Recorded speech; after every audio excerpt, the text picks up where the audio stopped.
اللہ اللہ اللہ اللہ اللہ کیا تھا، اور دو چار اور باتیں اس کی باقی بچ گئی تھی کہ کچھ لوگ اعتراض کرتے ہیں، مثال کے طور پہ جیسا کہ اللہ کے نبی صلی اللہ علیہ وسلم کے بارے میں کہتے ہیں کہ آپ سے بھی کذب کا یعنی جھوٹ کا صدور ہوا ہے، نعوذ باللہ من ذالک، اور دلیل دیتے ہیں وہ لوگ، یہ وہ لوگ ہیں جو جن کو علم سے کوئی واسطہ نہیں ہے، بس الزام لگانا، انبیاء کے اوپر الزام تراشی کرنا ان کا کام ہے۔ دلیل دیتے ہیں کہ وہ نماز جس میں اللہ کے نبی صلی اللہ علیہ وسلم نے ظہر کی نماز 2 رکعت پڑھا کر کے سلام پھیر دی تھی، اور اس کے بعد صحابہ نے پوچھا کہ اللہ کے رسول کیا نماز میں کمی کر دی گئی ہے یا بھول گئے ہیں؟ نبی صلی اللہ علیہ وسلم نے کہا کہ کچھ بھی نہیں ہوا ہے، نہ کمی ہوئی ہے اور نہ میں بھولا ہوں۔ تو کہا کہ یہ اللہ کے رسول نے غلط کہا، جھوٹ کہا، نعوذ باللہ من ذالک، جبکہ آپ بھولے تھے۔ تو یہ آدمی وہ بات یہ کہہ سکتا ہے جس کو کلام سے واقفیت نہ ہو، جس کو گفتگو کے انداز سے ہی واقفیت نہ ہو، وہ کر سکتا ہے۔ ہم نے خبر دی ہم اپنے علم کے مطابق، کہ ہم نے بھولے ہیں نہ یہ، لیکن جب اس خبر دی گئی، بتایا گیا کہ نہیں آپ بھول گئے ہیں، 2 ہی رکعت نماز پڑھا ہے، نماز 4 رکعت ہے، تو نبی صلی اللہ علیہ وسلم نے 2 رکعت نماز پڑھی۔ سمجھ میں آئی بات؟ تو اس لیے ان چیزوں کی کوئی حیثیت اور حقیقت نہیں ہے۔ اسی طرح سے بعض لوگ یہ کہتے ہیں کہ موسیٰ علیہ السلام سے کذب کا صدور ہوا، انہوں نے بھی جھوٹ کہا۔ حضرت موسیٰ علیہ السلام کہا کیا، کب کہا جھوٹ؟ کہا کہ جب قوم میں تھے اور کسی نے سوال کیا کہ آپ سے بڑا کوئی عالم ہے دنیا میں، تو انہوں نے کہا کہ نہیں، مجھ سے بڑا کوئی عالم نہیں ہے۔ یہ جھوٹ ہوا، یہ جھوٹ ہے، بولیے۔ وہ جانتے ہیں کہ اس وقت اللہ کا نبی میں ہوں، وحی الہی میرے پاس اترتی ہے، تو میں سب سے بڑا عالم ہوں۔ اپنے علم کے مطابق انہوں نے خبر دیا، ان کے پاس علم موجود تھا۔ تب سوال یہ ہے کہ اللہ رب العالمین نے ان کا مواخذہ کیوں کیا، ان کو کیوں بھیج دیا خضر کے پاس کہ وہاں جا کر کے علم حاصل کیجیے؟ تو مقام نبوت اس بات کی متقاضی تھی کہ اگر کوئی آدمی سوال پوچھا تھا تو علم کو اللہ کے حوالے کرنا چاہیے تھا، وہ نہیں کیا انہوں نے۔ ہماری بات، بہرحال اس طرح کی باتیں جو کی جاتی ہے انبیاء علیہ السلام کے تعلق سے، ان کی کوئی حقیقت اور ان کی کوئی اصل نہیں، اور ہم ان کے بارے میں کیا گفتگو کریں گے جن کے تعلق سے اللہ نے کہہ دیا ہے کہ ان کے اگلے پچھلے گناہ معاف ہیں، جناب محمد رسول اللہ صلی اللہ علیہ وسلم اور دیگر انبیاء کے۔ جیسا کہ بعض علماء سلف نے کہا کہ حضرت ابراہیم کے جو 3 جھوٹ ہیں وہ ہماری پوری زندگی کے سچائی سے زیادہ بہتر ہے۔ 3 جھوٹ جو ان کے، وہ نبی تھے، ہمیں نبوت کے اوپر فائز تھے، اللہ رب العالمین کے چنندہ بندے تھے۔ ہم لوگ چھوٹے لوگ ہیں، ہم کو اتنا یاد بھی نہیں ہے کہ ہم ان کے تعلق سے گفتگو کریں، ان کے پاؤں کے دھول کے گرد بھی ہم نہیں ہو سکتے ہیں، انبیاء علیہ السلام۔ سمجھ میں آ رہی بات؟ تو ان چیزوں کے اوپر اس طرح سے ایمان ہمیں اور آپ کو رکھنا ہے، اور اس طرح سے انبیاء علیہ السلام کے اوپر ایمان رکھنا، جو اسلام کے ارکان میں سے 4تھا رکن تھا، ایمان ارکان سے، اس کی گفتگو آپ کے سامنے ہو گئی۔ آگے پڑھیے کتاب میں کیا لکھا ہے مصنف نے۔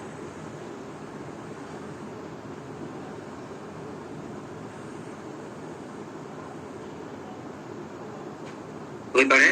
آج کل کتاب ہی نہیں کھول رہے ہیں آپ لوگ، کہاں؟ روزے قیامت پر ایمان لانا، روزے قیامت پر ایمان لانا، قیامت پر ایمان لانا، یہ ترجمہ کیا ہے والیوم الاخر کا۔ کس کا؟ والیوم، ہاں، والیوم الاخر، آخرت کے اوپر ایمان لانا، آخرت کے اوپر ایمان لانا۔ یوم آخرت جو ہے وہی یوم قیامت ہے، جیسا کہ آپ نے ابھی پڑھا، روز قیامت کے دن پر ایمان لانا۔ اور یوم قیامت کہتے ہیں جس دن اللہ رب العالمین لوگوں کو دوبارہ زندہ کرے گا، ان کے قبروں سے اٹھائے گا تاکہ ان کا حساب و کتاب لے، ان کو سزا دے یا ان کے عملوں کا ثواب دے، ہے نا۔ اور یوم آخرت کو یوم آخرت اس وجہ سے کہتے ہیں، اس لیے کہ اس کے بعد پھر کوئی دن نہیں ہوگا، آخر دن ہے، یعنی یوم آخرت مانے یوم الاخیر، آخری دن ہے۔ کیسے؟ اب اس کے بعد جب فیصلہ ہو جائے گا تو جنتی جنت چلے جائیں گے، جہنمی جو ہوں گے وہ جہنم چلے جائیں گے۔ اللہ رب العالمین ہم کو اور آپ کو محفوظ کرے، جہنم جانے سے بچائے۔ جہنمی جہنم میں چلے جائیں گے، جنتی لوگ جنت میں چلے جائیں گے، اور یہ انسان کا آخری احوال ہوگا۔ اس کے بعد پھر وہ اپنی جنت کی زندگی، عیش و عشرت کی زندگی، اور یہ لوگ جہنم میں عذاب کی، سزا کی، عقاب کی، اللہ رب العالمین کی ناراضگی کی زندگی گزاریں گے۔ تو اس حیثیت سے یوم آخرت کو یوم آخرت کہا جاتا ہے۔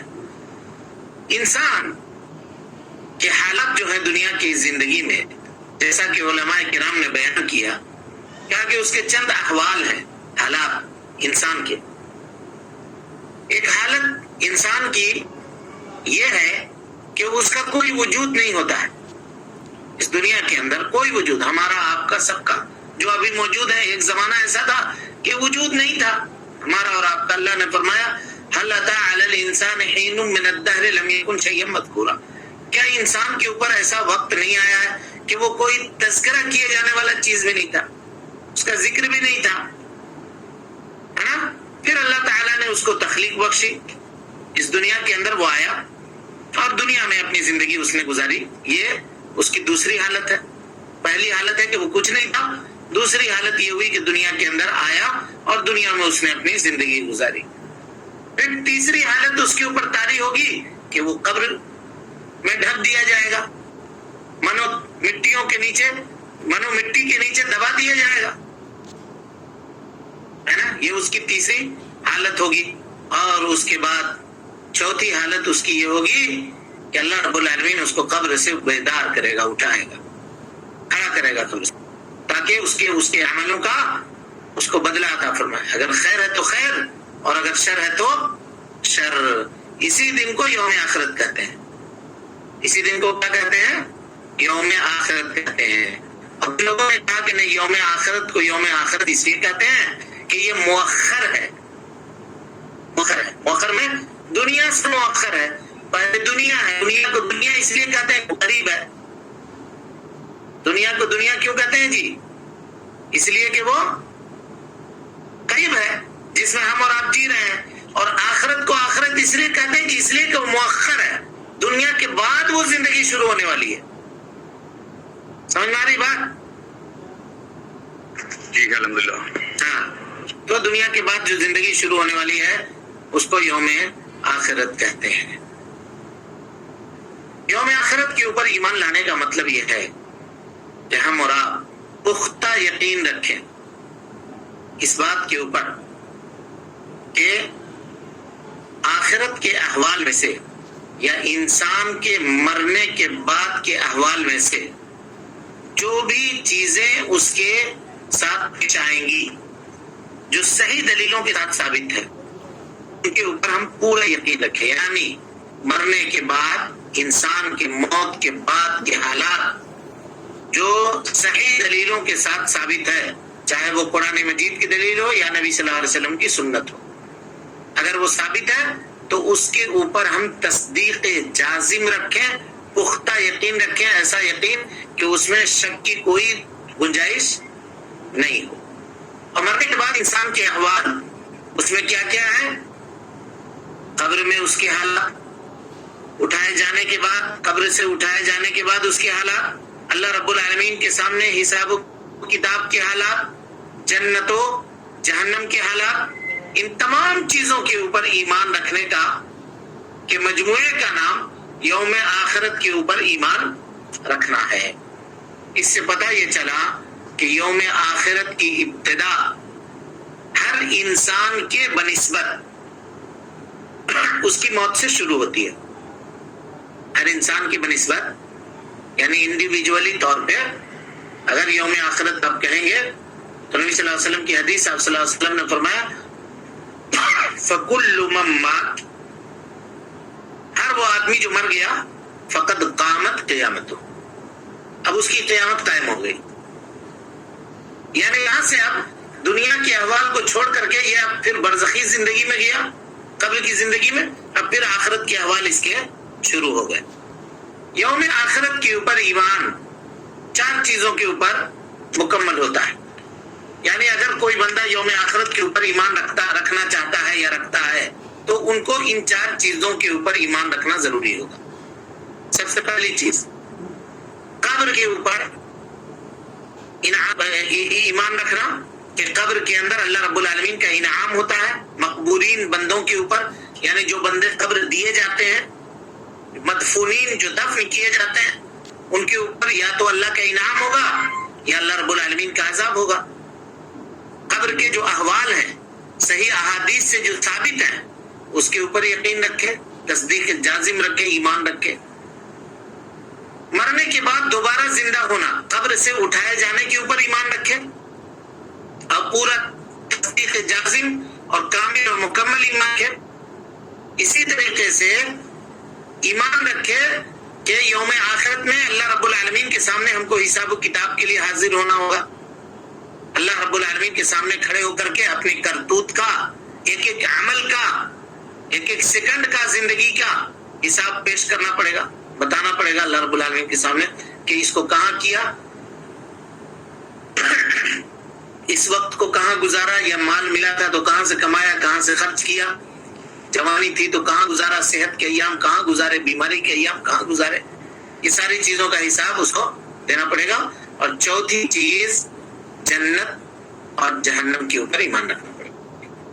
جنت اور جہنم کے اوپر، یہ 4 چیزوں کے اوپر ایمان بالآخرہ کی تکمیل ہوتی ہے، ایمان بالآخرہ مکمل ہوتا ہے. ان 4 چیزوں کے اوپر ایمان لائے بغیر کسی بھی آدمی کا یوم آخرت کے اوپر ایمان مکمل نہیں ہو سکتا. سمجھ رہے ہیں بات کو؟ جی. اب آئیے، اب ہر ایک کی تفصیل کرتے ہیں. تو سب سے پہلی حالت جی اس کی موت کی ہے. تو موت کے سلسلے میں غور کیجئے گا یہ ایک بات کہ دنیا میں کوئی بھی شخص، اس بات کا انکار کرنے والے لوگ موجود ہیں کہ ہم مرنے کے بعد دوبارہ نہیں پیدا کیے جائیں گے. ایسے لوگ آپ کو مل جائیں گے. بعث بعد الموت کے منکر ہیں. اور ایسے لوگ بھی آپ کو مل جائیں گے کہ مرنے کے بعد ہم ابھی انسان بنے ہیں تو آئندہ مرتبہ کچھ اور بنیں گے، پھر کچھ اور بنیں گے، مطلب اپنے کرم کے حساب سے ہم کو زندگی عطا کی جائے گی، دی جائے گی. ایسا کہنے والے لوگ بھی آپ کو مل جائیں گے. لیکن ان تمام لوگوں کی بھیڑ میں کوئی بھی شخص آپ کو ایسا نہیں ملے گا جو یہ کہے گا کہ ہم مرنے کریں گے، ہم کو موت نہیں آئے گی، ہم ہمیشہ زندہ رہیں گے. کوئی بھی نہیں کہے گا. علامہ ابن عثیمین رحمۃ اللہ علیہ کہتے ہیں اتفق علماء سے مراد عقلاء، اتفق العقلاء یعنی پوری دنیا کے عقل مندوں کا، یعنی جو آدمی عقل رکھتا ہے، پاگل نہیں ہے، عقل ہے اس کے پاس. اتفق العلماء قاطبۃ، پوری دنیا کے، بلا تفریق مذہب و ملت اور بلا تفریق مسلک و دین، سب کو شامل کر لیجئے اس میں، علی ان الموت، کہ موت لیس لہ سبب معین، اس کے لیے کوئی متعین سبب نہیں ہے، ولا عمر معین، کوئی عمر متعین نہیں ہے، ولا زمن معین، اور کوئی زمانہ متعین نہیں ہے. یأتیکم بغتہ، اچانک آئے گی تمہارے پاس، وانتم لا تشعرون، اور تم کو اس کا شعور تک نہیں ہوگا کہ اب دنیا چھوڑ کر کے ہم کو جانا ہے. اب ہمارا یہاں سے جو معاملہ تھا، ہمارا جو ہم نے جو بساط بچھائی تھی اپنے عمل کی، جو چٹائی ڈالی تھی، اب اس کو لپیٹنے کا وقت آ گیا ہے. کوئی اس سے انکار نہیں کرے گا، کوئی بھی نہیں. جس کسی نے اپنے ماں کی گود دیکھی ہے اس کو قبر کی گود دیکھنی ہے، اس سے کسی کو انکار نہیں. کلیئر ہے معاملہ یہ؟ جی.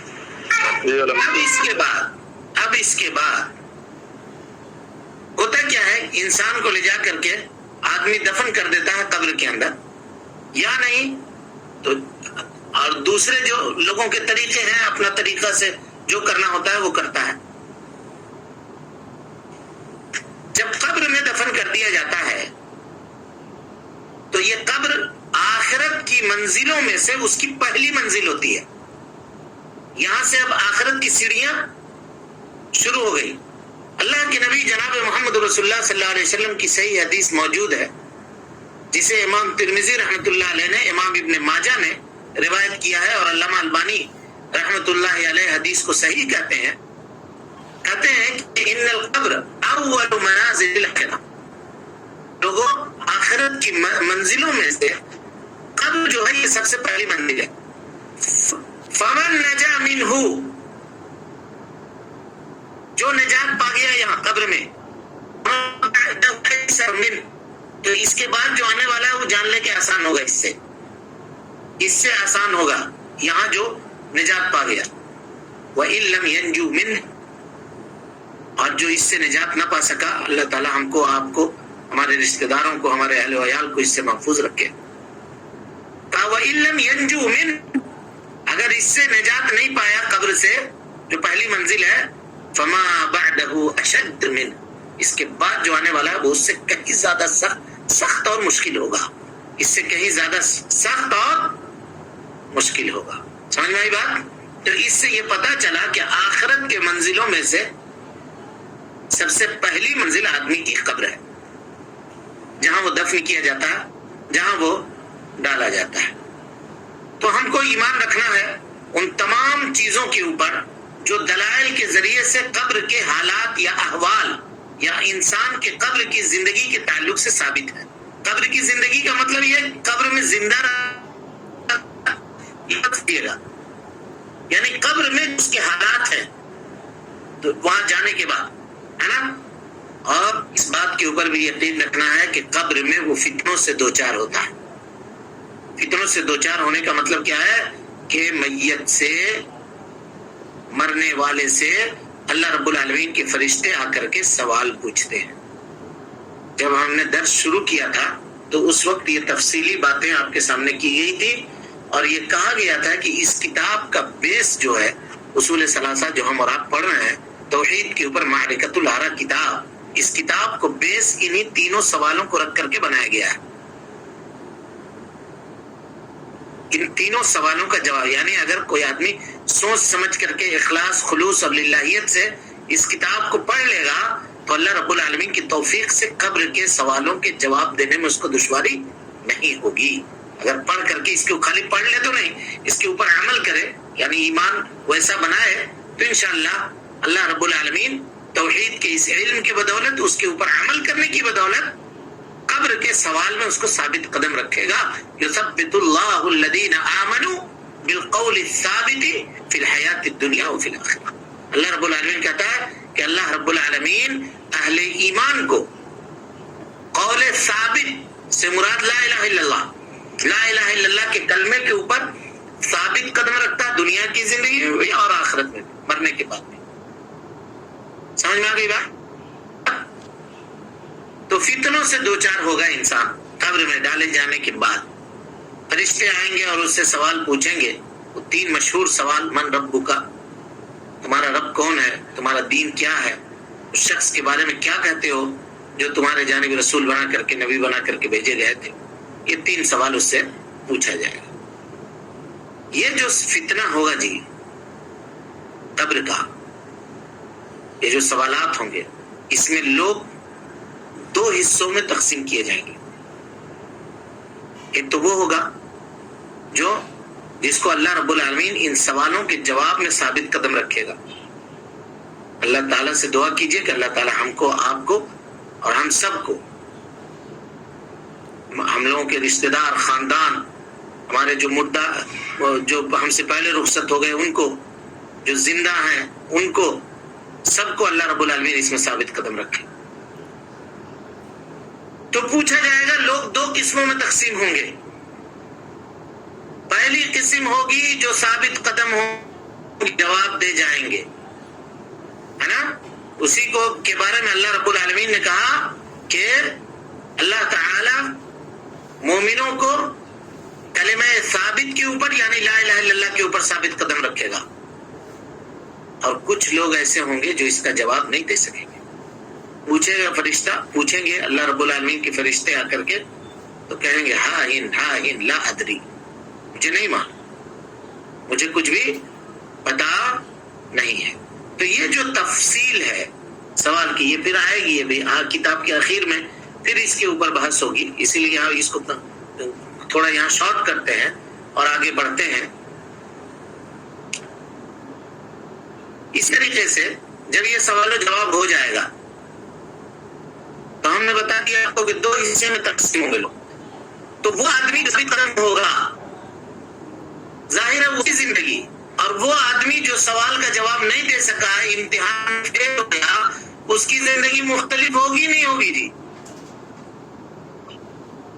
دونوں کی برابر ہوگی؟ مختلف ہوگی. تو اسی مختلف زندگی کا نام ہے نعیم قبر، یعنی قبر میں نعمت والی زندگی اور قبر میں عذاب والی زندگی. قبر میں عذاب والی زندگی. اب کچھ لوگ کہتے ہیں کہ اب جب ہم مر گئے تو عذاب قبر ہم کو کیوں کر ہوگا، وہاں کیا ہوگا؟ تو عذاب قبر کے اوپر جو ادلہ قرآن اور حدیث سے وارد ہیں اس کے اوپر ہم بات کرتے ہیں. اب منطقی بات ہم نے آپ کے سامنے کر دی، سمجھ گیا؟ قبر میں ڈالا جائے گا، فرشتہ آ کر کے سوال پوچھے گا. سوال پوچھنے میں آدمی کو 2 حصے میں تقسیم کیا جائے گا. ایک یہ ہوگا جو امتحان میں پاس ہو جائے گا، تو ظاہر سی بات ہے پاس ہونے والے کو الگ ٹریٹمنٹ دیا جائے گا، اور جو فیل ہو جائے گا اس کو الگ ٹریٹمنٹ دیا جائے گا یا نہیں دیا جائے گا؟ تو پاس ہونے والے کو جو ٹریٹمنٹ دیا جائے گا، پاس ہونے والے کے ساتھ جو معاملہ کیا جائے گا اس کو کہتے ہیں نعیم قبر، قبر کی نعمت. اور فیل ہونے والے کے ساتھ جو معاملہ کیا جائے گا اس کو کہا جائے گا عذاب قبر. یہ تو بات ہو گئی گفتگو کو سمیٹتے ہوئے. اب آئیے ان ادلہ کی طرف ذرا روشنی ڈالتے ہیں کہ جیسا لوگ کہتے ہیں کہ کوئی دلیل نہیں ہے قرآن سے کہ قبر میں عذاب ہوتا ہے، مر جانے کے بعد پھر کیسا عذاب، ہڈی توڑتے ہیں اس کی تو اس کو کہاں تکلیف ہوتی ہے. اور کچھ لوگ یہ کہتے ہیں کہ چلو اگر عذاب ہوگا تو اس کا مطلب یہ ہے کہ نیچے وہ زندہ ہے، ہم کہہ رہے ہیں تو سنے گا، ہم بول رہے ہیں تو جانے گا. تو اب ایسے لوگوں کو یہ کہنے کی ضرورت ہے کہ زندہ ہے تو لے جا کے کہاں دفن کر دیا، گھر میں رکھتے بستر میں سلا کر کے. زندہ ہے تو اگر زندہ کہہ رہے ہو تو پھٹ سے نہیں، ایسا زندہ نہیں ہے. تو پھر کیسا زندہ ہے یہ بتاؤ، کیسا زندہ ہے؟ وہ زندگی کس کام کی ہے جو اس کو مٹی سے باہر نہیں نکال پا رہی ہے؟ نکل کے باہر کیوں نہیں آ پا رہا ہے وہ؟ اور اگر نہیں آ پا رہا ہے تو اس کا مطلب یہ ہے کہ وہ زندگی ایسی زندگی نہیں ہے، وہ زندگی اللہ رب العالمین اس کے احوال اس کو معلوم ہے. بہرحال اس معاملے میں تفصیلی گفتگو آپ کے سامنے کرنے والے ہیں. پہلے دلائل کے اوپر روشنی ڈالتے ہیں. اللہ رب العالمین فرماتا ہے اذ الظالمون فی غمرات الموت والملائکۃ باسطوا ایدیہم اخرجوا انفسکم اليوم تجزون عذاب الہون بما کنتم تقولون علی اللہ غیر الحق وکنتم عن آیاتہ تستکبرون. ولو تری اذ الظالمون فی غمرات الموت، جب آپ دیکھیں گے ظالموں کو، غمرات موت مانے سکرات موت، سکرات موت میں، والملائکۃ باسطوا ایدیہم، اور فرشتے باسطوا ایدیہم ہاتھ کھولے ہوئے ہوں گے کا مطلب یہ ہے کہ اس کی پٹائی کر رہے ہوں گے. مطلب یہ ہے کہ کہتے نہیں ہاتھ چھوڑ دیں گے اب ہم تمہارے اوپر. ہاتھ چھوڑنے کا کیا مطلب؟ ماریں گے. اسی کو اللہ رب العالمین نے کہا ہاتھ چھوڑے ہوئے ہوں گے، یعنی کھل کر کے پٹائی کر رہے ہوں گے اس کی. اللہ تعالی ہم کو اور آپ کو محفوظ رکھے سکرات کی اس عالم سے. فاسق و فاجر آدمی کی پٹائی کر رہے ہوں گے، اور وہ مارتے مارتے فرشتے کہہ رہے ہوں گے الیوم اخرجوا انفسکم، نکالو اپنی روح کو، فاسد روح کو، فاسق روح کو، بدبودار اور غلیظ روح کو نکالو اپنے سے، جسم سے باہر. اور صرف نکالو ہی نہیں، الیوم تجزون عذاب الہون، آج کے دن تم کو رسوا کیے جانے والا عذاب دیا جائے گا. آج کے دن، آج کے دن، الیوم، آج کے دن. تو ظاہر سی بات ہے ابھی تو جنت و جہنم کا فیصلہ نہیں ہوا ہے جی. سمجھ رہے ہیں بات کو؟ نہیں سمجھ رہے؟ آیت کا استدلال سمجھ رہے ہیں؟ تو آج کا جو عذاب دیا جائے گا وہ عذاب کہاں دیا جائے گا؟ قبر میں دیا جائے گا. یہ آیت عذاب قبر کے ثبوت کے اوپر دلالت کرتی ہے. اليوم تجزون عذاب الهون، رسوا کیے جانے والا عذاب دیا جائے گا. کیوں؟ بما کنتم تکفرون بآیات اللہ، اللہ کی آیتوں کا انکار کرتے تھے. وکنتم تستکبرون، اور دنیا کے تکبر کرتے تھے، سرکش تھے، اللہ کی بات نہیں مانتے تھے، اللہ کے فرمان کو جھٹلاتے تھے، انکار کرتے تھے. رسولوں کا تم نے انکار کیا ہے. تو الیوم تجزون عذاب الہون بما کنتم تقولون علی اللہ غیر الحق وکنتم عن آیاتہ تستکبرون. اب اس کے بعد آئیے، امام بخاری رحمۃ اللہ علیہ نے باب قائم کیا ہے صحیح بخاری کے اندر. کہتے ہیں باب ما جاء فی عذاب القبر، اس سلسلے میں بیان کہ انسان کو اس کے قبر میں عذاب ہو دیا جائے گا. وقولہ تعالی، اور اللہ رب العالمین کا قول اس بات کے اوپر دلیل ہے، اذ الظالمون فی غمرات الموت. یہ حدیث جو ابھی ہم نے، آیت جو ابھی ہم نے آپ کے اوپر پاس پڑھی، یہ آیت کا ترجمہ ابھی جو پیش کیا، اسی آیت کو امام بخاری رحمۃ اللہ علیہ کوٹ کرتے ہیں. کہتے ہیں کہ اس بات کا بیان کہ بندے کو اس کے قبر میں عذاب دیا جائے گا، اللہ رب العالمین کا قول اس بات کے اوپر دلالت کرتا ہے. وہ کون ہے؟ اذ الظالمون فی غمرات الموت، کہ ظالم لوگوں کو جب آپ سکرات الموت میں دیکھیں گے. اور آخر آیت تک پھر امام بخاری رحمۃ اللہ علیہ اس کا ذکر کرتے ہیں. یہ پہلی دلیل ہوئی قرآن مجید سے. دوسری دلیل لیجئے قرآن مجید سے. اللہ رب العالمین فرمایا، اللہ رب العالمین فرماتا ہے آل فرعون کے تعلق سے، فرعون اور اس کے خاندان والوں کے تعلق سے، النار یعرضون علیہا غدوا وعشیا ویوم تقوم الساعة ادخلوا آل فرعون اشد العذاب. اللہ رب العالمین نے یہاں پہ دو عذاب کا تذکرہ کیا ہے. آیت کے استدلال کو سمجھیے گا غور سے. بہت سارے لوگ یہ منکرین حدیث وغیرہ جو ہوتے ہیں یہ انکار کرتے ہیں، اور قرآن سے دو دلیل، عذاب قبر کی دلیل قرآن سے دو کہتے ہیں. تو یہ ہے دلیل. دیکھیے، حالانکہ قرآن اور حدیث دونوں کا دلیل برابر ہی ہے. آیت کی تفسیر حدیث میں ہی آپ کو ملے گی، لیکن اگر اس کو خالص یہ چاہیے تو انگلی رکھ کر کے بتا دیجئے. اللہ تعالیٰ فرماتا ہے النار یعرضون علیہا، فرعون اور آل فرعون کے بارے میں، کہ صبح و شام ان کے اوپر عذاب نار جہنم کی آگ پیش کی جاتی ہے. صبح و شام یہ کہاں پیش کیا جا رہا ہے جی؟ قبر میں. کیونکہ آگے اللہ تعالیٰ کہتا ہے وَيَوْمَ تَقُومُ السَّاعَةُ، اور جب قیامت قائم ہو جائے گی تو ہم کہیں گے ادخلوا آل فرعون اشد العذاب، آل فرعون کو اٹھا کر کے اس سے زیادہ سخت عذاب میں ڈال دو، اس سے زیادہ سخت عذاب میں ڈال دو. سمجھ میں آ رہی بات؟ استدلال سمجھ میں آیا؟ تو قیامت سے پہلے، قیامت کے بعد اشد عذاب، اور قیامت سے پہلے اللہ نے کہا کہ عرض کیا جا رہا ہے، ان کے اوپر پیش کیا جا رہا ہے عذاب کو. یہ کہاں کیا جا رہا ہے؟ کہاں کیا جا رہا ہے جی؟ قبر میں کیا جا رہا ہے. تو حافظ ابن کثیر رحمۃ اللہ علیہ اس آیت کی تفسیر کرتے ہوئے کہتے ہیں کہ یہ آیت جو ہے سب سے بڑی دلیل ہے عذاب قبر کے تعلق سے. اور اہل سنت والجماعت اپنے عقیدے کے بارے میں جو سب سے مضبوط استدلال پیش کرتے ہیں عذاب قبر کے تعلق سے، وہ اسی آیت سے استدلال کرتے ہیں، اسی آیت سے استدلال کرتے ہیں. کسی کو کوئی سوال ہے؟ جی شیخ، ایک سوال ہے. وہ جو روح قبض کرتے وقت فاسد آدمی کا جو فرشتے بولیں گے کہ نکالو، تو جس کی موت ہو رہی اس سے کہنے کا مطلب اس بات کا کیا مقصد ہے کہ اس کو کہہ رہے کہ نکالو؟ مطلب اس سے اس کو کس طرح سے سمجھا جائے؟ حدیث ہے، نبی صلی اللہ علیہ وسلم نے فرمایا کہ جو نیک آدمی کی روح ہوتی ہے وہ بہت آسانی سے نکل کے چلی جاتی ہے، اور جو یہ کیا بولتے ہیں برا آدمی ہوتا ہے اس کی روح اس کے جسم میں ادھر سے ادھر بھاگتی ہے، پکڑ میں نہیں آتی.